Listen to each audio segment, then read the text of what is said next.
I'll just need 30 seconds to perform this. It's basically an activity जहाँ पे brain एक साथ में signals भेजते हैं एक दूसरे को और clash हो जाता है, jam हो जाता है. Like activity आप try करते हो एक हाथ से कुछ करने का, दूसरे हाथ से कुछ करने का, but together when you do it, not everyone is able to do it. You all can try it if you think you can do it. One hand in clockwise motion, another hand in anti-clockwise motion.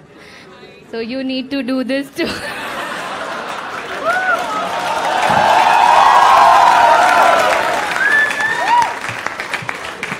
तो मेरा brain खराब है आप कह रही हैं, मेरा दिमाग खराब है आप कह रही हैं, मतलब सारे सिग्नल्स ऐसे हो गए अंदर.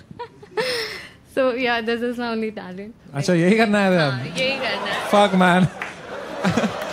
आकाश भाई के साथ इसके लिए फॉर्म भरा आपने, लिंक निकाला, इतनी मेहनत करी आपने और इसके लिए मुझे सिलेक्ट भी करा.